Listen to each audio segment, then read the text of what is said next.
The Republicans will never again give Obama a year and a half worth of debt ceiling.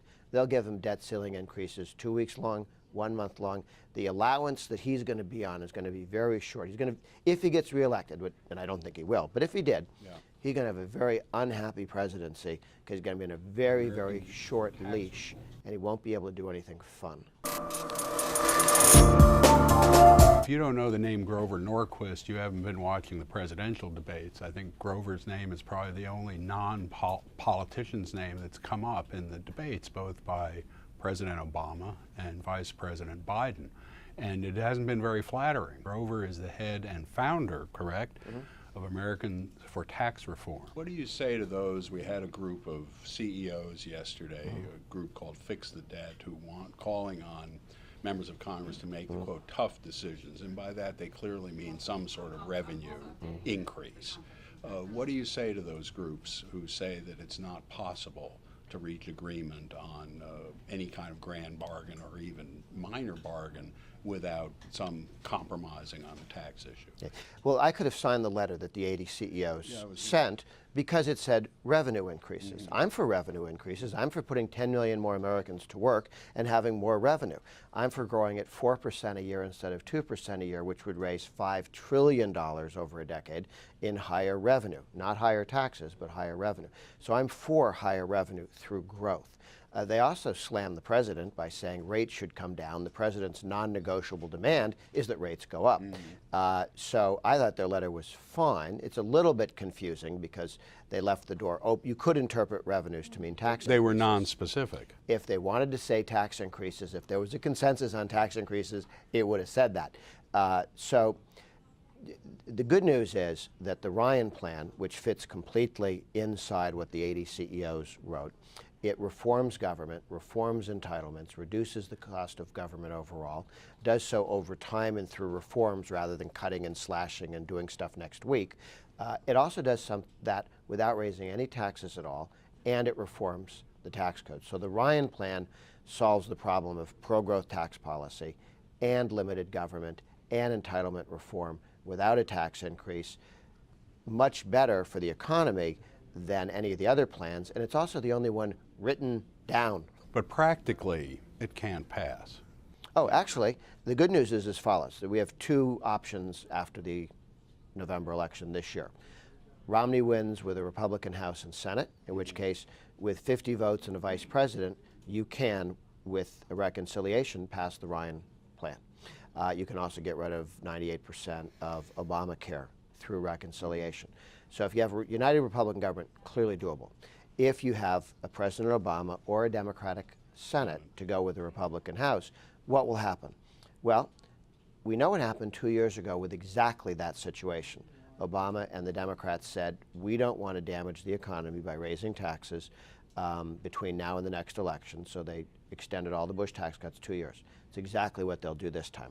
All the huffing and puffing from Obama misses the point. He gets reelected. The U.S. Senate has 20 vulnerable Democrats up in 2 years. 10 of them probably aren't coming back in a moderate year, never mind a good Republican year. They're not going to pull the ripcord on slowing down the American economy 2 years before they have to stand for election. They go to Obama and say, we insist you do for us what we did for you, which is extend the tax cuts out 2 years, and then we'll fight it. We'll litigate it then.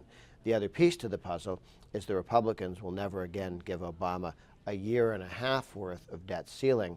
They'll give him debt ceiling increases 2 weeks long, 1 month long.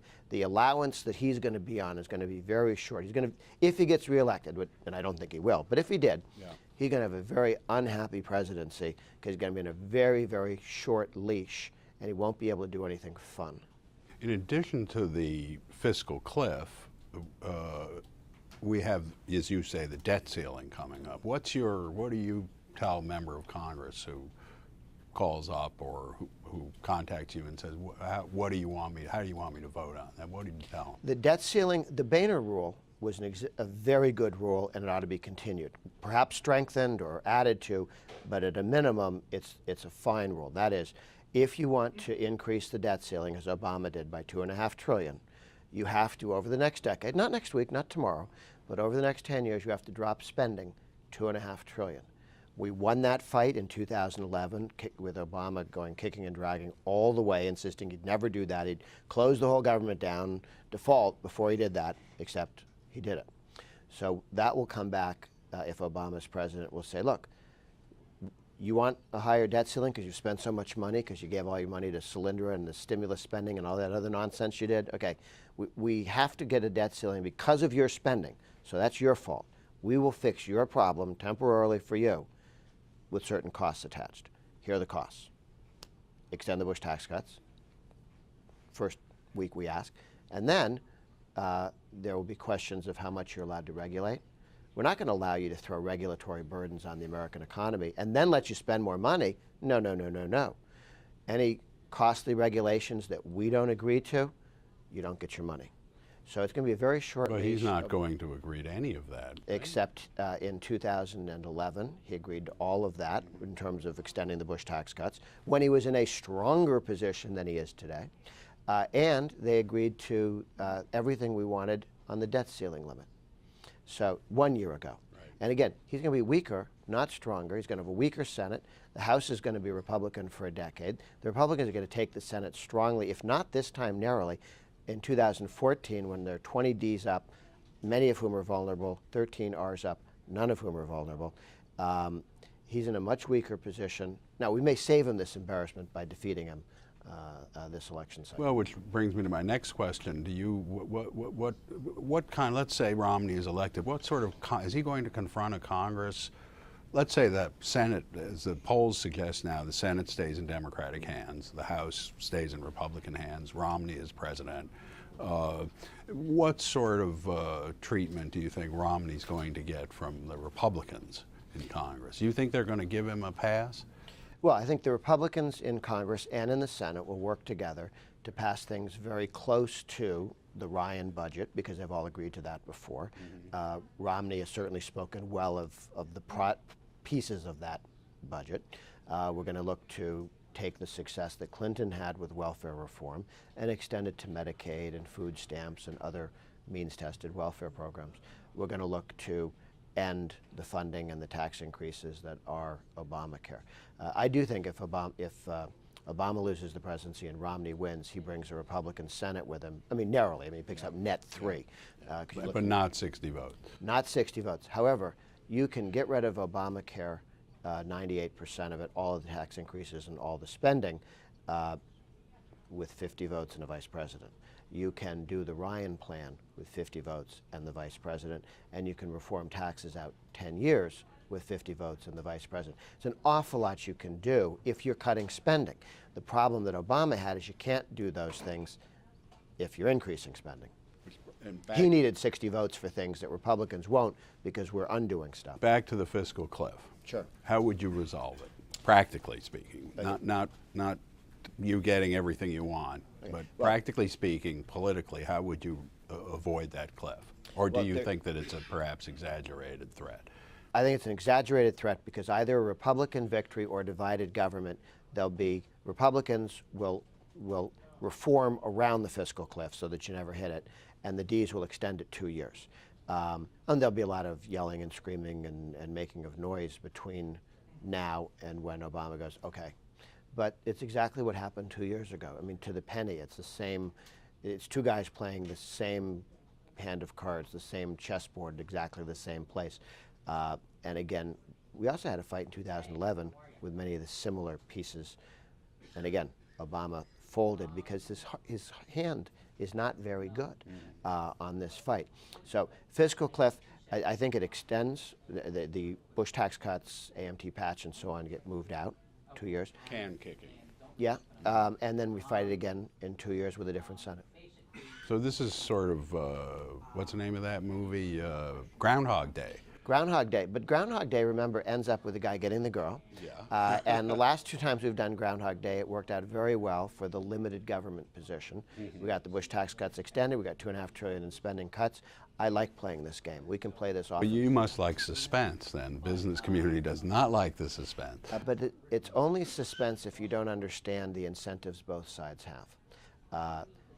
I think we knew going in that Obama would extend the Bush tax cuts. I think we knew going in that he'd give us the spending cuts that we insisted on. And that'll happen again. Do you feel that you're uncompromising? No, we wanted the Ryan plan passed. That's a $6 trillion reduction in spending from Obama's level. We only got $2.5 trillion. That's a compromise. We got less than half of what we wanted in spending restraint. So I'm all in favor of compromising on the road to liberty. But doing bad things is not compromising. Raising taxes is not compromising. It's losing. It's doing damage. Cutting spending less than you hoped to, that's a compromise. You hope to cut spending, reduce spending, reform government as much as possible. But if you can only get half of a loaf today, that's not treason. That's compromise. Do you feel, it sounds like you feel that in the course of the last few years we've made some progress on spending. Yes, because under Bush we were driving at 30 miles an hour in the wrong direction, and then Obama put the foot on the accelerator and we're driving 90 miles an hour in the same wrong direction.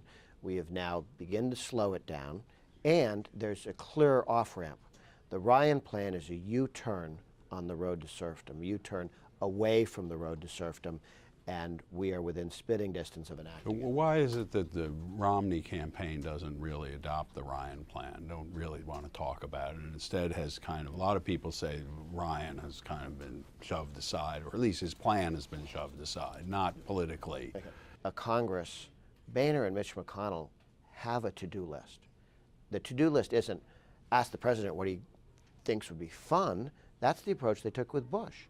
And what they got was things I thought of in my presidential campaign in the primary. That's no way to govern a country.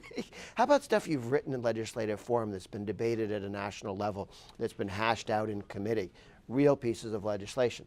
And all of that stuff is in keeping with the direction and the thesis and the goals that Romney's articulated. It's not different than where Romney wants to go.